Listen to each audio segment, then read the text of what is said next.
Welcome to programme views makers. मैं हूं आपके साथ शाइस्ता यूसुफ। सुप्रीम कोर्ट में आज सानेहा एपीएस केस की समाअत हुई, जिसके दौरान अदालत ने वजीर आजम इमरान खान को तलब किया। वजीर आजम अदालत में पेश हुए और अदालत को इंसाफ के तकाजे पूरे करने की यकीन दहानी कराई। दौरान समाअत उन्होंने कहा कि मुल्क में कोई मुकद्दस गाय नहीं, हुक्म दें एक्शन लेंगे। सुप्रीम कोर्ट ने वजीर आजम को जिम्मेदारान के तयन और कार्रवाई के लिए 4 हफ्तों की मोहलत दी है। सवाल यह है, सानेहा एपीएस केस सुप्रीम कोर्ट का कार्रवाई का मुतालबा, वजीर आजम की यकीन दहानी, क्या हुकूमत लवाहिकीन और अदालत को मुतमईन कर सकेगी? इस पर डिस्कशन के लिए जो मेरे साथ मौजूद हैं, तारुफ मैं आपसे करवा देती हूँ। हमें ज्वाइन किया है अमीर अब्बास साहब ने, सुनैरा अजहर हमारे साथ मौजूद हैं, लेफ्टिनेंट जनरल रिटायर्ड अमजद शैब साहब हमारे साथ मौजूद हैं। हमें ज्वाइन किया है मुजम्मिल सोहरवर्दी साहब ने और अतर काजमी साहब भी हमारे साथ मौजूद हैं। आप तमाम मेहमानों के वक्त का बेहद शुक्रिया। जनरल साहब, 4 हफ्ते दिए गए हैं हुकूमत को, आपके ख्याल में क्या हुकूमत लवाहिकीन और अदालत को मुतमईन कर पाएगी इन 4 हफ्तों में? बिस्मिल्लाहिर्रहमानिर्रहीम। देखिए, जहां तक एपीएस के वाक़े का ताल्लुक है, ये एक बड़ा ही अंदोनाक वाक़या था और इसकी वजह से पूरी कौम, आपको अंदाजा होगा, उस वक्त भी मखमूम थी और सबकी हमदर्दियां थी इफेक्टिव्स के साथ। और यही वो वजह थी जिसके लिए ये इसको प्रायोरिटी दी गई। एक आपने देखा कि एक नेशनल एक्शन प्लान उसी वक्त बनी और आर्मी जो कि बिजी थी उस वक्त ज़रबे अज़्म में, उसके बावजूद ये केस प्रायोरिटी पे हैंडल किया गया। और वो लोग जो कि इसमें मुलव्वस थे, बाज़ अफगानिस्तान में थे और बाज़ एक पाकिस्तान में थे। पाकिस्तान वाले तो कुछ देर में ही अरेस्ट हो गए, लेकिन अफगानिस्तान वालों को अरेस्ट करने में काफ़ी वक्त लगा, लेकिन बाद में वो काफ़ी एफर्ट के बाद उन लोगों को भी अरेस्ट कर दिया गया। तो जो बुनियादी तौर पे जो जिम्मेदार थे, जो इंक्वायरी वगैरह हुई, उसमें तो वहाँ पे चीज़ें फाइनलाइज हो गई इस तरह कि उन लोगों को एग्जीक्यूट भी कर दिया गया जो मावनत की हुई थी, जिन्होंने जो सहूलतकार थे, उनको तो फांसी सजा भी हो गई। और उसके अलावा बाज़ लोग नौकरी थोड़ा बहुत जो उनकी मैनेजमेंट की वजह से, एडमिनिस्ट्रेशन की वजह से जिम्मेदारियां थी, उनके खिलाफ भी एक्शन वहां पे ले लिए गए। और इस तरह ये वाकया जो है वो एक लिहाज से अपने मंतकी अंजाम को पहुंचा। लेकिन होता यह है कि जब भी कभी आप टीटीपी से बात करने लगते हैं या किसी जैसे एहसान यहाँ पे था, तो उस वक्त एपीएस का किस्सा जो है वो दोबारा सामने आता है। और गालिबन कम्युनिकेशन की कोई ऐसी कमी है कहीं कि जो इफेक्टिव है वो समझते हैं कि उनके साथ इंसाफ नहीं हुआ, जो लोग जिम्मेदार थे उनको सजाएं नहीं दी गई। ये मेरा ख्याल है एक ऐसा कम्युनिकेशन गैप नजर आता है, जबकि उन लोगों को सजाएं हो चुकी हैं। अब जो वो उनके मुतालबात वगैरह थे कि जी उस वक्त के चीफ अवामी स्टाफ के खिलाफ एक्शन हो, वजीर दाखिला के हो, ये वो कोई गैर मंतकी से हैं। मुझे नहीं अंदाजा कि हुकूमत उसके बारे में क्या उनको जवाब देगी। ठीक है, लेकिन उनकी कोई रेलेवेंस नहीं बनती। ठीक है, आपके ख्याल में उनकी कोई रेलेवेंस नहीं बनती है। मुजम्मिल सोहरवर्दी साहब, आपके ख्याल में इन 4 हफ्तों में हुकूमत क्या करेगी? देखिए, मेरे ख्याल में एक तो इमरान खान साहब की 8 साल से केपी में हुकूमत है और ये प्रोसिक्यूट करना, एफआईआर दर्ज करना और ये करना, ये प्रोविंशियल सब्जेक्ट है। कोई एफआईए ने तो करना नहीं था, किसी फेडरल एजेंसी ने करना नहीं था, ये तो लोकल पुलिस ने करना था, या फिर मिलिट्री कोर्ट से जो सज़ाएं हुई हैं, जैसे जनरल अमजद साहब ने कहा 5 लोगों को सज़ाएं हुई हैं और एक की जो अपील है वो 2016 से सुप्रीम कोर्ट में रिव्यू में पेंडिंग है। ये सवाल तो सुप्रीम कोर्ट से होना चाहिए कि उन्होंने 2016 से एक रिव्यू अपने पास पेंडिंग क्यों नहीं रखा हुआ। फिर इस मामले पे एक जुडिशल कमीशन भी बना था और उस जुडिशल कमीशन की जो सिफारिशात हैं वो भी हमारे सामने हैं और उन पर क्यों नहीं अमल हुआ। अब जहाँ तक जिनके बच्चे गए हैं, देखिए उनको रियासत से सवाल करने का हक है। ये बात नहीं है कि वो हमारे बच्चे थे। उस वाक़े के ऊपर नेशनल एक्शन प्लान बना था, उस वाक़े के ऊपर पूरी कौम इकट्ठी हुई थी, उस वाक़े के ऊपर मिलिट्री कोर्ट्स बनी थी पाकिस्तान के अंदर और पाकिस्तान की जुडिशरी ने अब पैरेलल जुडिशरी मिलिट्री कोर्ट्स को काम करने की इजाज़त दी थी। उन्होंने कहा था हम कड़वा घूंट पी रहे हैं। ये वाक़या इतना सेंसिटिव था, इतना इससे पूरी कौम को धचका लगा था कि आप देखें अदलिया से लेकर सियासतदानों से लेकर सब ने इसके ऊपर एक स्टेप फॉरवर्ड जाकर कुछ ना कुछ करने की कोशिश की। लेकिन हम देखते हैं कि फिर नेशनल एक्शन प्लान में भी आगे जाके कमी हुई, नेक्टा भी उस तरह फाल नहीं रह सका, मिलिट्री कोर्ट्स को भी हम आगे नहीं चला सके क्योंकि दहशतगर्दी तो ख़त्म नहीं हुई थी और मौजूदा हुकूमत वो कंसेंसस ना बना सकी कि मिलिट्री कोर्ट्स को एक्सटेंशन मिल सके। इसलिए मैं समझता हूँ कि जो ग्रीवियंसेस हैं, हम ये नहीं कह सकते कि उनके ग्रीवियंसेस गलत हैं, उनके बच्चे गए हैं, उनको सवाल करने का रियासत से पूरा हक है कि हमारे लखते जिगर गए हैं, हमें इंसाफ नहीं मिला। रियासत का काम है कि उनको इंसाफ दे और उनको मुतमईन करे। ठीक है। और ये भी उनका हक है कि वो इंसाफ के लिए जिसका मर्जी गिरबान पकड़ सकें। ठीक है। कोई मुकद्दस गाय नहीं है। ये कहना कि जी वो फलां को कर सकते हैं, फलां को नहीं कर सकते, उनके लखते जिगर गए हैं, वो किसी के वो कह सकते हैं कि ये जिम्मेदार है। सेक्शन 154 के तहत वो किसी को भी नॉमिनेट कर सकते हैं। वो इन्वेस्टिगेशन का मामला है कि वो बेगुनाह हो जाए, वो तफ्तीश में बेगुनाह होगा, लेकिन उनका राइट है कि वो किसी को भी नामजद कर सकें। ठीक है। जुनेरा, वज़ीर आज़म साहब ने आज कहा कि अदालती हुक्म पर किसी भी फर्द के खिलाफ कार्रवाई होगी। आपके ख्याल में पहले क्यों नहीं हुई?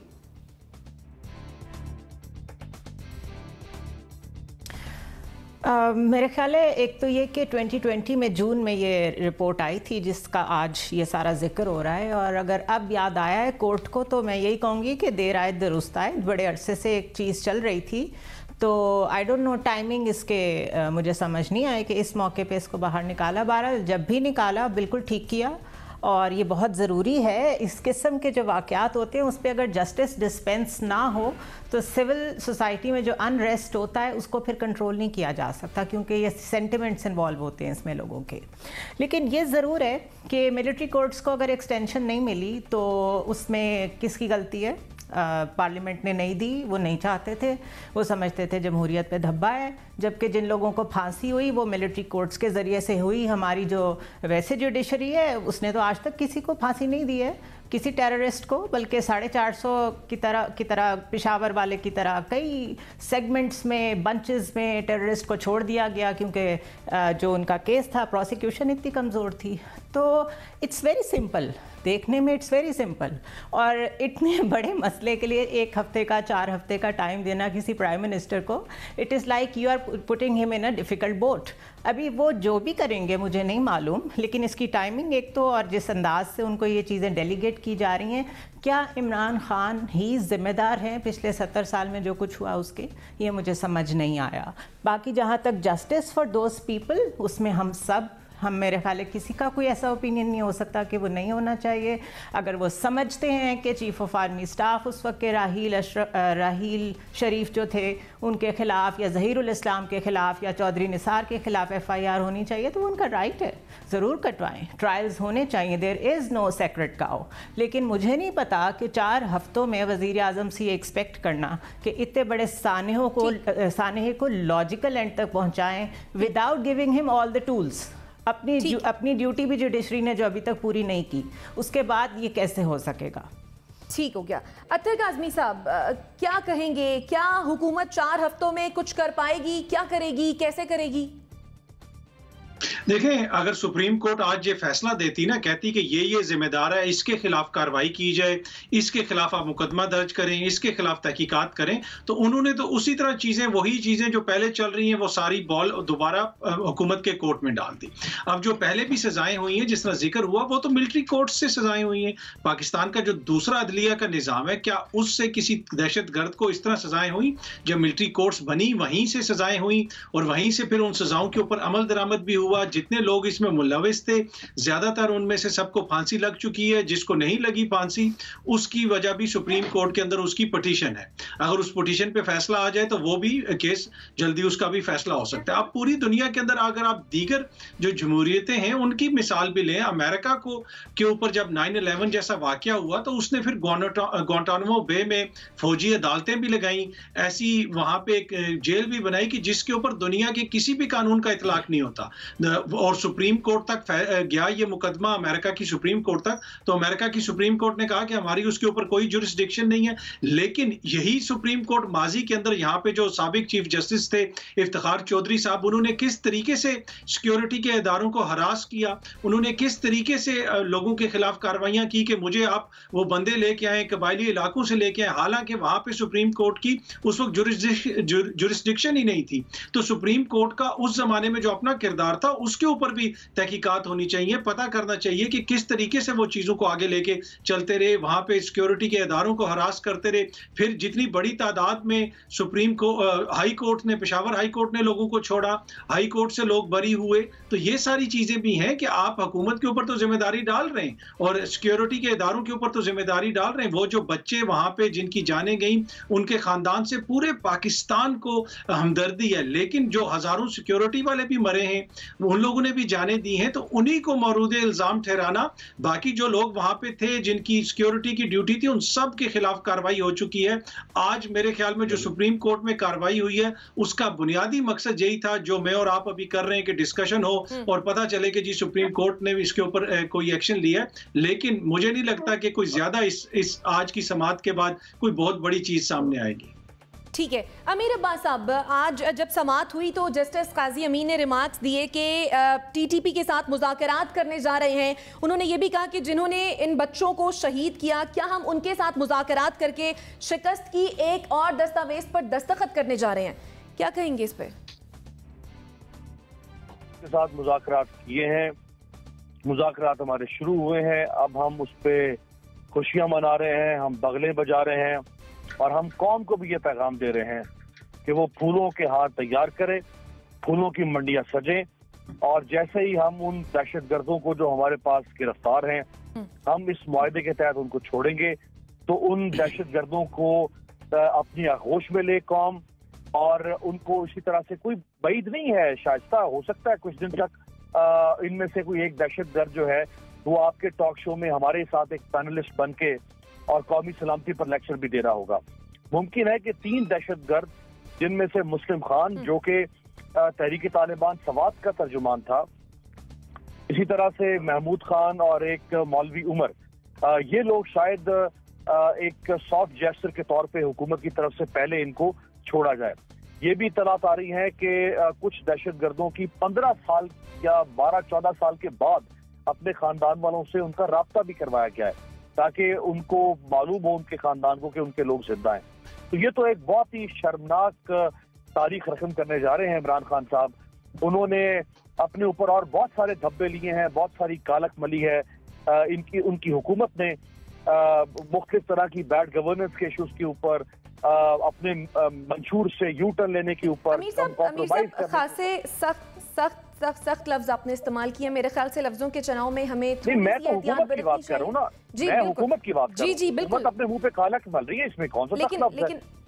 मेरे ख्याल से इन अल्फाज को अगर हज़फ कर दिया जाए तो गालिबन बेहतर होगा। आप बिल्कुल आप जैसे मुनासिब कहें, लेकिन मैं किसी शख्सियत की बात नहीं कर रहा, मैं हुकूमत की बात कर रहा हूँ कि हुकूमत ने अपने गलत फैसलों की वजह से या अपने गलत पॉलिसीज की वजह से हुकूमत के चेहरे के ऊपर कालक मली गई है और उसके ऊपर ये जो फैसला होगा, यानी टीटीपी के दहशतगर्दों को माफ करने का, खूनी भेड़ियों को माफ करने का, दरिंदों को माफ करने का, ये तो इंतहाई मैं समझता हूँ कि ये जिसे कहते हैं last nail in the coffin, यानी किसी ताबूत में आखिरी। ठीक है, यानी आपके ख्याल में ये last nail in the coffin है। जैना साहब, अगर हम टाइमिंग की बात करें, कल टीटीपी से सीज फायर का मुआहदा हुआ, आज वजीर आजम साहब सुप्रीम कोर्ट में पेश हुए हैं, टाइमिंग पर क्या तबसरा करेंगे? देखिए, जहां तक टाइमिंग का ताल्लुक है, मेरा अपना अंदाजा है कि ये लिंक्ड है उसी से ही। ये हर दफा ये एपीसी का, ये आर्मी पब्लिक स्कूल का वाकया या ये चीजें सरफेस करती हैं उसी वक्त जब आप ये तालिबान से कोई बातचीत करने लगते हैं, या जैसे एहसानुल्लाह एहसान था, वो यहाँ आया और उस जमाने में वो यहाँ पे था उसमें डिटेंशन में, और फिर उस वक्त भी ये किस्सा काफी इसका चर्चा रहा और अब भी है। ये बुनियादी तौर पे इसका ताल्लुक किसी चीज से है जो हुकूमत बातचीत कर रही है। अब इस स्टेज के ऊपर हमारे सामने अभी वो शराइत मौजूद नहीं है कि किन शराइत की बुनियाद पे ये बातचीत होगी या कौन सी। हमें जो सुना है वो ये है कि फवाद चौधरी साहब ने प्रेस कॉन्फ्रेंस की और उन्होंने कहा जी पाकिस्तान के आइन और कानून के तहत ये एग्रीमेंट किया जाएगा। किस हद तक सरेंडर करती है गवर्नमेंट ये नहीं कह सकते, लेकिन ये है कि गवर्नमेंट को और सबको ऑप्शंस भी देखनी चाहिए। हमें फिर तजवीज़ करना चाहिए कि आगे रास्ता है क्या। पहले सारी सिचुएशन समझ लें। अफगान तालिबान जो है वो वहाँ पे इस चीज़ की सारसी कर रहे हैं, वो जिम्मेदार हैं और वो इस बात की गारंटी देंगे कि जो भी तय होगा वो उस पर अमल होगा। लेकिन अफगान तालिबान ही की जिम्मेदारी भी है कि वो अपनी सरजमीन से किसी को टेररिज्म नहीं करने देंगे। लिहाजा पाकिस्तान बिल्कुल जायज़ मुतालबा होगा कि जनाब आप इनको एलिमिनेट करें या जो भी करें, आपकी सरजमीन से अगर कोई होगा वाकया तो हम आपको पूछेंगे। लेकिन दूसरी तरफ ये है कि क्या अफगान तालिबान अपनी ये जिम्मेदारी पूरी निभाते हैं।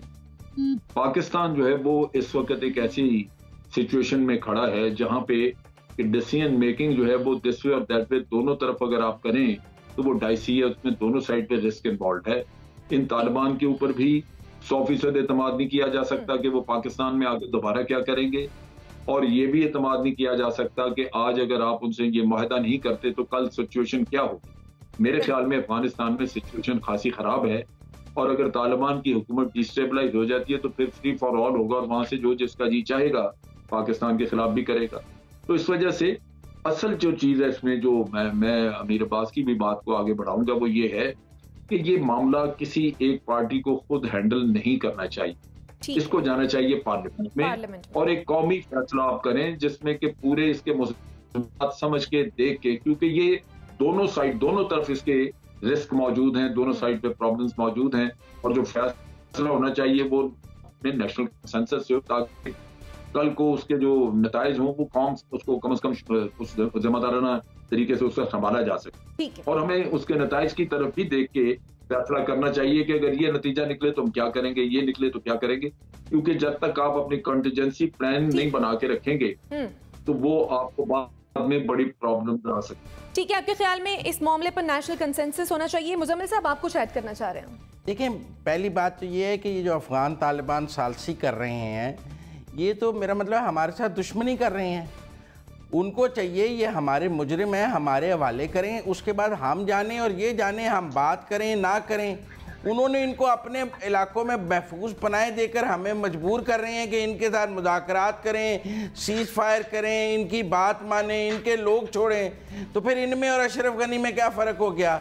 हमें तो ये तवक्को थी कि उन्होंने कहा हमारी सॉइल इस्तेमाल नहीं होगी, तो जो हमारे मुजरिम हैं, जो हमारे शहरी हैं, अफ़गानी भी नहीं है, जो पाकिस्तान के शहरी हैं और पाकिस्तान के हवा इलीगली रह रहे हैं, उनके पास कोई अफ़गानिस्तान की नेशनैलिटी भी नहीं है, तो उनको पाकिस्तान के हवाले करें पकड़ के, हमारे सिक्योरिटी फोर्सेस के।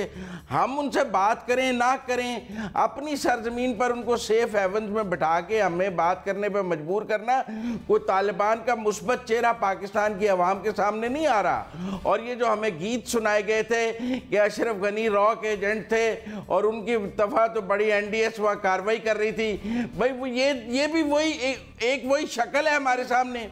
उनको सेफ हेवन में बिठा के हमें मजबूर कर रहे हैं कि उनकी बात माने, उनके लोग छोड़ें, उनके लोगों से बातचीत कराएं, फिर उनके साथ बात करें। तो फर्क क्या हुआ? मुझे तो दो सिक्के के दो एक ही सिक्के के दो रूप नजर आ रहे हैं। ठीक है, जैनब साहब जुनैरा का कमेंट ले लूं, आपकी जानिब दोबारा आ जाऊंगी। जैनब साहब दोबारा आ जाऊंगी आपकी जानिब। जुनैरा, ठीक देखिए, थैंक यू।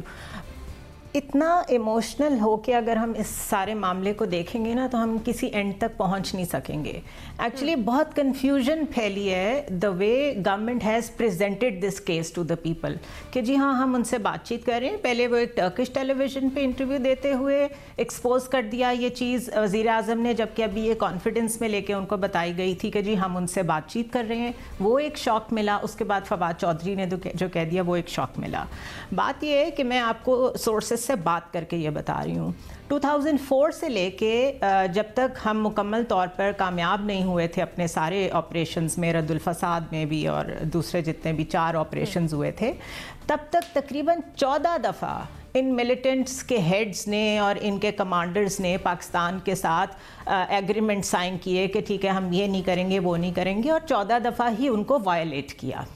तो what happens is it is a tactic, या तो वो आपके साथ इंगेज करते हैं और आपसे टाइम गेन करते हैं और दोबारा बहुत ब्लैटेंट तरीके से, बर्बैरिक तरीके से आपको दोबारा अटैक करते हैं, या फिर वो जेन्युइनली इंगेज करके अपनी प्रॉब्लम में जब किसी तरह ट्रैप हुए होते हैं तो टाइम गेन कर रहे होते हैं। इसी तरह जो हमारी फौजी हैं वो भी इंसान हैं, उनको भी लड़ते लड़ते थोड़ा सा एक ट्रूस का टाइम चाहिए होता है जिसमें वो जज करते हैं, क्योंकि ये जो इंसर्जेंसीज और मिलिटेंसीज होती हैं ये ओपन बैटलफील्ड में वॉर्स नहीं हो रही होती, ये मनूवर्स होते हैं जो एग्रीमेंट, और कभी ये हो गया, अभी सीज फायर हो गया, जिसको एक दूसरे को आप पल्सेस चेक कर रहे होते हैं।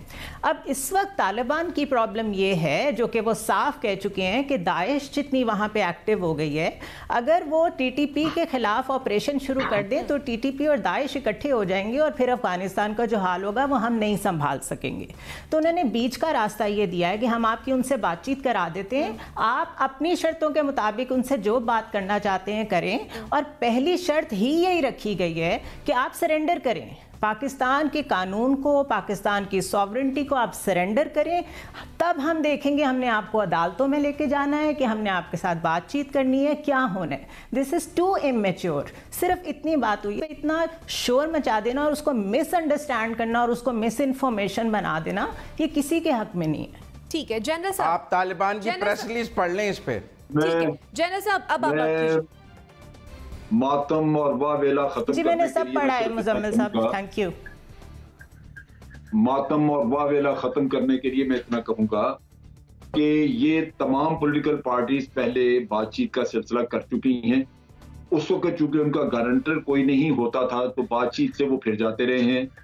इस दफा ये है कि उनका बेस अफगानिस्तान में, और जिनके पास बेस है वो ही उनको मजबूर कर रहे हैं कि आप बात करें। अब इसमें हमारे पास वो गारंटी मौजूद है कि बातचीत हमारी ख्वाहिश के मुताबिक अगर तो पूरी होती है, एग्रीमेंट होता है तो हम एग्री करते हैं, वरना हमारा मुतालबा वही रहेगा कि अफगानिस्तान से तालिबान जो हैं, अफगान तालिबान, वो इनके खिलाफ एक्शन करे। और उन्होंने उसका वादा किया है कि अगर ये फेल हो जाता आपका एक्शन जो कि आप बातचीत कर रहे हैं, ये कामयाब नहीं होता तो बिल्कुल हम इनके खिलाफ मिलिट्री एक्शन करेंगे। ये तो एक हो। दूसरा ये कि अशरफ गनी और इसका अगर आप मवाजना करें तो मेरा ख्याल है इससे बड़ा जुल्म और कोई नहीं।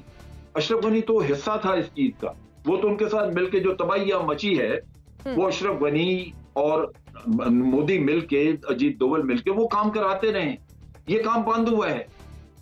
इन तालिबान ने ये आपको गारंटी दी है कि आपके सरजमीन से ये नहीं होगा, वेदर आपका ये काम इनसे बातचीत होती है आपकी कामयाब या नहीं, वो वहां से इनको दहशतगर्दी नहीं करने देंगे। तो बहुत बड़ा फर्क है। सिर्फ आप मातम की वजह से ये सारा अगर आप करें इस तरह का तो वो मेरा ख्याल मुनासिब नहीं। हकायक पे बात होनी चाहिए और हकायक यही है कि आज हम बहुत बेहतर पोजीशन में हैं। ठीक है, हकायक पर बात होनी चाहिए आपके मुताबिक। अमीर अब्बास साहब, जब बात कर रहे हैं, हमारा एक अपर हैंड है, हमारे ठीक है। अमीर अब्बास साहब, मुस्तफ़ा नवाज खोखर ने जैसे कि इस मामले पर कहा कि टीटीपी का जो मामला है जिसको माफी देने के मामले पर रेफरेंडम होना चाहिए, आप इत्तेफाक करेंगे इस बात से? मैं समझता हूं इसके ऊपर बहुत बड़े कंसेंसस की जरूरत है। इमरान खान साहब का हौसला कैसे हुआ है इतनी बड़ी बात कह देने का? उनका वो कपाए क्यों नहीं इतनी बड़ी बात कह देने पर कि हम इनको माफ कर देंगे? ये तसव्वुर नहीं कोई कर सकता था इस मुल्क के अंदर। क्या हम आज से 2-4 महीने पहले बैठ के आप अपने प्रोग्राम पे ये टॉपिक रख सकती थी कि इनको माफ कर देना चाहिए? क्या कोई शख्स ने अपने ड्राइंग रूम में बैठ के ये बात कर सकता था? क्या कोई शख्स किसी पार्लियामेंट में बैठ के, असेंबली में बैठ के बात कर सकता था कि इनको माफ कर देना चाहिए? ये कितने हौसले और जिगरे की बात है इमरान खान ने जो कह दिया कि इनको माफ कर दिया जाए। कैसे माफ कर दिया जाए भाई? और आप यूनिलैटरली ये बात कैसे कर सकते हैं? बिल्कुल जैसे मुस्तफा नवाज खोखर साहब ने कहा, कोई ना कोई नेशनल कंसेंसस का हल निकालना चाहिए था। आप रेफरेंडम कह लें, आप पार्लियामेंट को एतमाद में ले लें।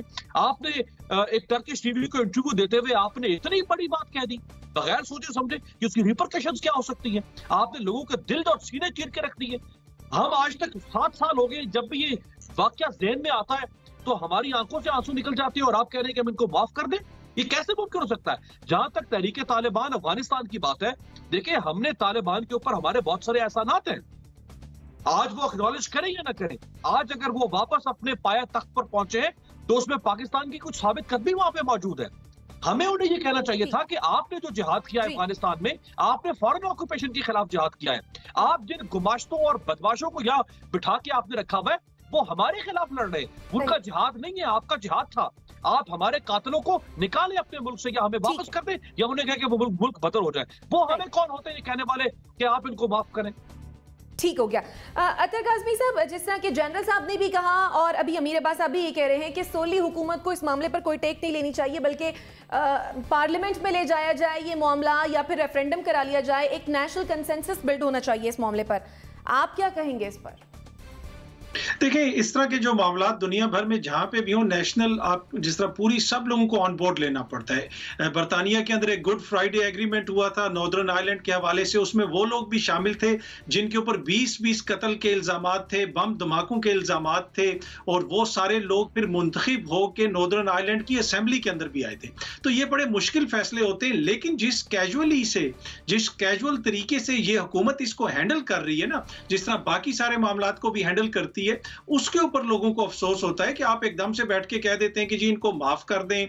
किस तरीके से आप माफ कर दें जी? लोगों के गले इन्होंने काटे, वो फौज जिनके जवानों के गले इन लोगों ने काटे और उसकी वीडियोस बनाई और पूरी दुनिया ने देखा, और आप कह रहे हैं कि हम इनको कौमी धारे में लेके आएंगे एकदम से। भाई, इस तरह नहीं लाया जाता, उसका कोई तरीकाकार होता है। आप उस पर बातचीत करें, उसकी कैटेगरीज रखें, कौम को इत्मीनान में लें। और दूसरी बात जो तालिबान के हवाले से हुई वो बिल्कुल ठीक है। वो तालिबान जिनको पूरी दुनिया के अंदर आज कोई उनसे बात करने के लिए तैयार नहीं है, पाकिस्तान के अलावा कोई उनको रोटी सालन, मतलब कि आप देख लेना कि गंदम शंदम सब कुछ पाकिस्तान से ही जा रही है, वो हमें ये कह रहे हैं कि आपके कातलों से हम आपकी मुज़ाकरात करवा सकते हैं, आपके हवाले नहीं कर सकते। तो ये भी एक पाकिस्तान के लिए लम्हा फिक्रिया है। पाकिस्तान को सोचना चाहिए कि आपने उनकी इतनी सपोर्ट की और वो आगे से आपके साथ क्या कर रहे हैं। ठीक है, ये पाकिस्तान के लिए लम्हा फिक्रिया है। आपके ख्याल में जुनैरा, आप कुछ ऐड करना चाह रही हैं? हाँ जी, मैं शॉर्टली ये कहना चाह रही हूँ कि ये जो बहुत ज़्यादा हम अफ़गानिस्तान के स्पोक्स पर्सन बने हुए हैं ना, ये ठीक नहीं है। और ये कहना कि हमने तालिबान के ऊपर बड़े एहसान किए हैं, तो ये भी याद रखें हमने उनके बंदे पकड़ पकड़ के अमेरिका के हवाले भी किए हैं। ये बड़ा लव एंड हेट का रिलेशनशिप है और ये कोई बहुत अच्छा नहीं चलेगा। इसमें बहुत कॉम्प्लेक्स चीज़ें इन्वॉल्व हैं। दूसरा ये कि इवेंचुअली एक तो ये कि इमरान खान ने वर्ड्स भी सही यूज़ नहीं किए, एक्सप्लेन भी सही नहीं किया चीज़ों को, इसलिए ये बहुत आउट ऑफ प्रोपोर्शन ब्लो हो रहा है मसला सारा। जब तक पार्लियामेंट ऑन बोर्ड नहीं होगी कोई एक्शन नहीं होगा, दिस इज फॉर श्योर। ठीक है, जनरल साहब आप कुछ कहना चाह रहे हैं? मैं ये बताऊं, देखिए ये बात दुरुस्त है कि हमारा मुतालबा जायज है, बिल्कुल तालिबान से ये किया जा सकता है, लेकिन ये ज़हन में रखिए कि इस वक्त तालिबान के खरीदार मौजूद हैं। जिसने पाकिस्तान के खिलाफ कोई एक्शन करना है वो अपने पांव वहां जमाने के लिए भाग दौड़ कर रहा है। आज इंडिया में भी वो कॉन्फ्रेंस मौजूद है, वो हुई है। अगर मिसाल के तौर पे हम तालिबान को धकेल दें, धटकार दें कि जनाब आपने हमारे कातिल रखे हुए हैं और आप हमें वो हवाले करें, और वो कहते हैं हम नहीं करते, तो आप जेल में रखिए कि भारत वगैरह वहां पे पहुंच के दोबारा ये काम शुरू करने का सिलसिला करेंगे और ये रोकेंगे नहीं। हमें अफगानिस्तान का तजर्बा है, ये इतने रिलायबल लोग नहीं है। ठीक है, हमें हमारे तो मुल्क में कहावतें इनकी मौजूद हैं, तो आपको बहुत कुछ देख के बड़ा टेक्टफुली हैंडल करना पड़ता है कि ये आपको 5 मिनट में छोड़ के किसी और के हो जाएंगे। ठीक है, आपके ख्याल में टेक्टफुली इनको हैंडल करने की जरूरत है? मुजम्मिल साहब क्विकली कमेंट कीजिएगा, मुझे ब्रेक की जाने बढ़ना है। वैसे तो मैं अकेला मातम नहीं कर रहा था, मेरे साथ मातम में अतर काज़मी और अमीर अब्बास भी शामिल हो गए, तो मुझे कुछ तशफ़ी हो गई कि जनरल साहब को यकीन आ गया होगा कि आवाज़ खल्क़ की ये है, कोई एक आदमी नहीं पूरा पाकिस्तान ही मातम कर रहा है, क्योंकि उन्हें मेरे अल्फाज में मातम लग रहे थे। दूसरी बात यह है कि अगर वो इतने ही बेतबारे हैं और कल को उन्हें कोई भी ख़रीद लेगा तो ये हम दुनिया में उनकी वकालत इतने बेतबारे की वकालत करने की क्या ज़रूरत है? और ये हमें क्यों डराया जाता है कि वो इंडिया के पास चले जाएंगे, वो ये हो जाएगा, लिहाजा आप तालिबान TTP के नीचे लग जाएं, उनके बंदे छोड़ दें, उनसे बात कर लें। सीज फायर 2 रियासतों के दरमियान होता है, कभी अपने मुल्क के अंदर मुसल्लह ग्रुपों के साथ भी होता है, माजी में भी गलत हुआ है, आज भी गलत हो रहा है। ठीक है, आपका पॉइंट आ गया। नाज़रीन, ब्रेक की जाने, जब ब्रेक से वापस आएंगे तो फिर अगले सेगमेंट की जाने बढ़ते हैं। स्टे विद अस।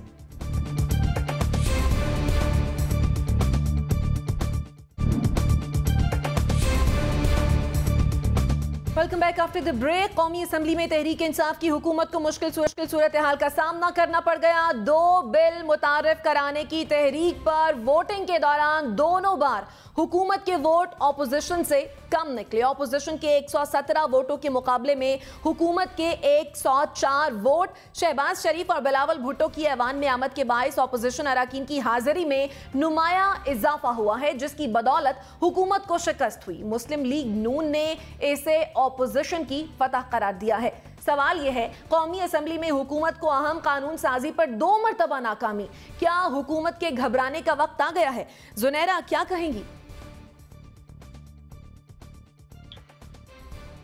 देखिए, एक तो ये जो बहुत कैजुअल एटीट्यूड है ना गवर्नमेंट का पार्लियामेंट को लेके, ये उसका नतीजा है। और अभी मेरे ख्याल है टाइम उनके हाथ से निकल गया है। ख़ुद ना आना इजलासों में, लोगों से हाथ ना मिलाना, लोगों से बात ना करना, हर फोरम पे मुशावरत पे आपने ख़ुद नहीं आना होता, ब्रीफिंग्स में आपने नहीं आना, आप उनसे बात नहीं करना चाहते। डिसफंक्शनल बल्कि broken relationship totally with all the political rivals, ये चीज़ चलती नहीं है। आपको बातचीत के दरवाजे हमेशा खुले रखने पड़ते हैं। और जिस तरह के लोग कह रहे हैं, अगर आप तालिबान से बात कर सकते हैं तो ये तो अपने लोग हैं भाई, इन्होंने तो कोई कत्ल भी नहीं किए हुए। आपको इनसे कौन सा ऐसा प्रॉब्लम है? वो करप्शन एक तरफ, मतलब इतना बड़ा कोई मसला नहीं हुआ कि आपने लेजिस्लेशन का रास्ता ही बुलडोज करके रख दिया है। दूसरा, लीडरशिप जो है वो रास्ता दिखाती है। ऑफ कोर्स लीडरशिप स्टीयरिंग की तरह होती है, जिधर जाएगी उसके फॉलोअर्स उसको जो उनको कुछ समझते हैं वो उनकी तरफ जाएंगे।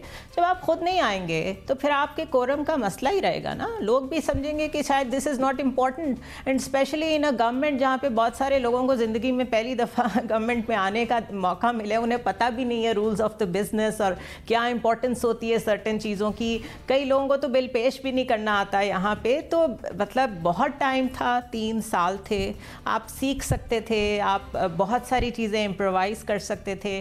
अब अगर आपके अपने बिल ही स्ट्राइक ऑफ कर रहे हैं तो मेरे ख्याल है दिस इज़ अ लम्हा फिक्रिया फॉर PTI। ठीक हो गया। जनरल साहब, जैसा कि जुनैरा भी कह रही हैं कि हुकूमत के हाथ से वक्त निकल गया, तो फिर क्या घबराने का वक्त आ गया? देखिए, अब भी अगर ये अपना रवैया कुछ बदल लें तो चलिए, जो आखिर तक एक बदमज़गी यहाँ पर उठानी है वो कुछ कम हो जाए।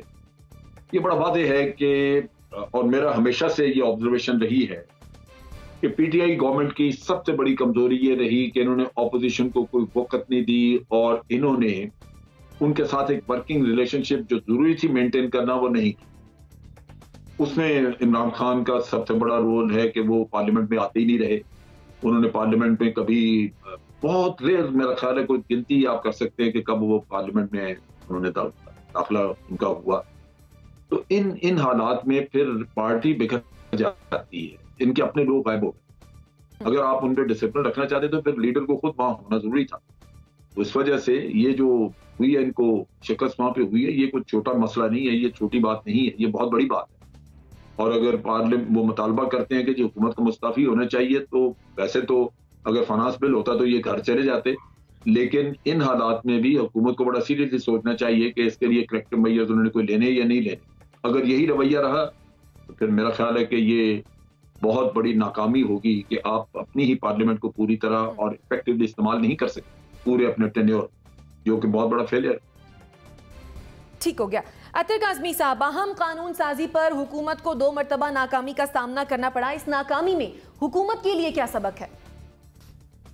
देखिए, जो नॉन सीरियस एटीट्यूड है ना, और हर चीज को बिल्कुल सीरियस नहीं लेना। आज जिस तरह प्राइम मिनिस्टर साहब को जब अदालत में उनकी पेशी हुई, उनको तलब किया गया, तो इसको एक तरह से जो हुकूमती अराकीन है वो अपनी इखलाकी फतह और वज़ीर आज़म साहब की जमहूरियत पसंदी करार दे रहे थे। भाई ये बात नहीं है। पूरी इंतजामिया आपकी नाकाम हुई, पूरी आपकी काबीना नाकाम हुई, जितने अफसरान थे वो सब नाकाम हुए। उसी सुप्रीम कोर्ट ने वज़ीर आज़म को कहा कि तुम बजाते खुद आओ और आके हमें बताओ। तो ये कोई नेक शगुन नहीं है। और वही एटीट्यूड हमें नजर आ रहा है अब पार्लियामेंट के अंदर भी, कि पार्लियामेंट के अंदर आप खुद कानून साजी करना चाहते हैं लेकिन आपके लोग ही नहीं है।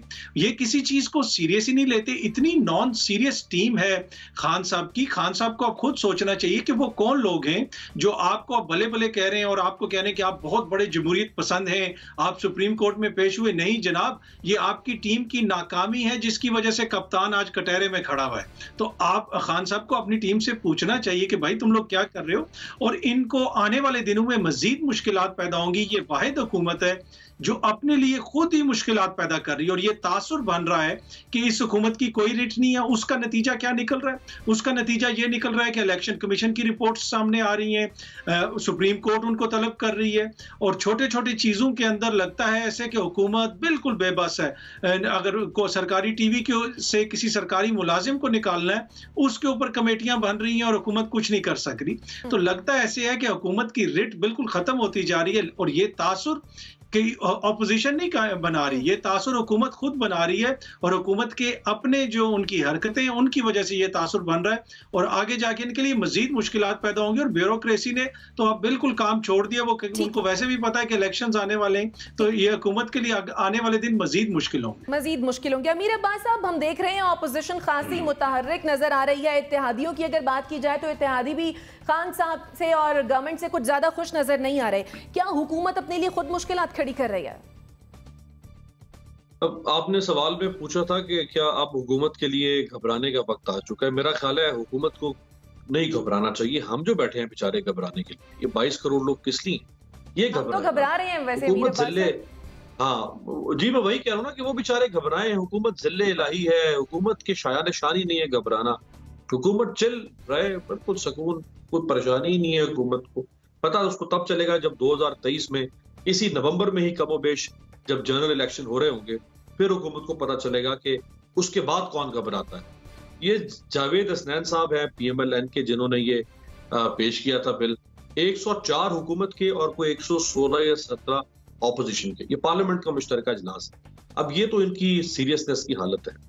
लेकिन अगर आप इसको कनेक्ट करना चाहें वोट ऑफ नो कॉन्फिडेंस से, तो वो एक बिल्कुल मुख्तलिफ सिनेरियो है। जब वोट ऑफ नो कॉन्फिडेंस की तहरीक अगर ऑपोजिशन लाती है इमरान खान साहब के खिलाफ, तो वो शो ऑफ हैंड से होगी। शो ऑफ हैंड का मतलब यह है कि फिर उनके जो इत्तेहादी हैं, कॉफ लीग है, बलूचिस्तान अवामी पार्टी है, MQM है, उनको फिर उस हौसले का मुजाहरा करना पड़ेगा कि वो खुलकर हाथ उठाकर अलल ऐलान ये कहें कि हाँ हम इमरान खान को लीडर ऑफ द हाउस के तौर पर कबूल नहीं करते। तो वो मेरा ख्याल है एक मुश्किल मरहला होगा। ये जो नाकामी है हुकूमत की कानून साजी में, इस नाकामी को वोट ऑफ नो कॉन्फिडेंस के साथ अगर कोई जोड़ना चाहता है, तो मैं नहीं समझता कि इसका आपस में कोई कोरिलेशन बनता है। लेकिन हाँ, पार्लियामेंट का मुश्तरका इजलास हुकूमत बुलाती ही इसलिए है कि उसके पास अगर कौमी असम्बली में कोई तादाद कम है तो वो सेनेट से सहारा ले ले, सेनेट में कम है तो कौमी असम्बली से सहारा ले ले, और यूं पार्लियामेंट के ज्वाइंट सेशन में वो अपना कानून मंजूर करवा ले। तो अगर उसमें भी वो कानून मंजूर ना करवा सके, अभी तो बहुत सारे ऑर्डिनेंसेस जो ये लेकर आए हैं, सदारती ऑर्डिनेंस, उन सबको उन्होंने लेकर यहाँ पे आना है 4-4 महीने के बाद और यहाँ से मंजूर करवाना है। तो अगर आज इनकी ये हालत है, तो वो जो इन्होंने ऑर्डिनेंस फैक्ट्री खोल रखी है प्रेसिडेंट हाउस के अंदर, उस फैक्ट्री का फिर क्या बनेगा? ठीक है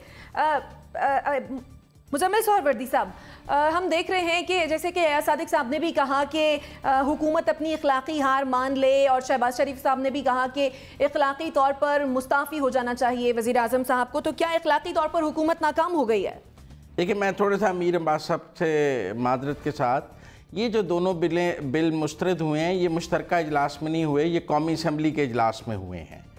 और मुश्तरका इजलास तो हुकूमत ने कल के लिए बुलाया हुआ था, जिससे हुकूमत भाग गई है। आज इमरान खान साहब ने उसके लिए इशाइया भी दिया हुआ था अरकान को, और मतलूबा अरकान की तादाद वज़ीर आज़म के इशाइये में नहीं पहुंच सकी। MQM ने भी माजरत कर ली कि हम EVM पे और इस पर आपका साथ नहीं दे सकते, हमें अभी अपनी राब्ता कमेटी से बात करनी है। और हुकूमत कह रही है कि हमारे 150 लोग आए हैं। अगर देखा जाए तो 176 वोट उनके पास कौमी असम्बली में है और कोई 50 के करीब 48 के करीब सेनेट में है, तो 225 अरकान को आना चाहिए था। तो हुकूमती जो, वैसे तो कह रहे हैं 130 लोग थे वहाँ, लेकिन अगर हम हुकूमत के इदाद शुमार को ही मान लें तो फिर भी कोई तकरीबन 75 लोग आज वज़ीर आज़म के इशाइये में नहीं पहुँचे वज़ीर आज़म की दावत के बावजूद। जिसके बाद हुकूमत को ने कौमी मुश्तरका इजलास जो है वो पार्लियामेंट का मुलतवी कर दिया और कोई कानून साजी नहीं करने के लिए वो तैयार हुई, और अपोजिशन इसको अपनी फतह कह रही है, क्योंकि बहरहाल गवर्नमेंट ने पार्लियामेंट का मुश्तरका इजलास बुलाया था। ये दोनों शिकस्तें कौमी असम्बली में हुई हैं और कौमी असम्बली से दोनों जगह कोरम पूरा नहीं हुआ। सूरत हाल ये है कि अपोजिशन की कोई बात नहीं है कि ऑपोजिशन से वो बात कर रहे हैं नहीं कर रहे हैं, ऑपोजिशन से कोई खतरा है। खतरा उन्हें अपनी जमात से है। ठीक है, पीटीआई के अंदर जो बगावत हो गई है, जो अरकान पीटीआई के चेयरमैन के खाने पे उसकी दावत पे नहीं आ रहे, जब वो अपना कोरम नहीं पूरा कर पा रहे, जो इमरान खान की रिट है पीटीआई में वो टूट गई है, तो उसका बड़ा मसला है। ऑपोजिशन को तो दफा करें, ये तो चोर है, इन्हें तो दफा नहीं कर देंगे। कता कलामी की माफी चाहूंगी, वक्त की कमी के सबब मुझे क्लोजिंग की जाने बढ़ने, हुकूमत को अपना दुरुस्त करना होगा, फिर ही बात बनेगी। नाज़रीन, मुझे और मेरे मेहमानों को दीजिए इजाजत, अल्लाह ने के बाद।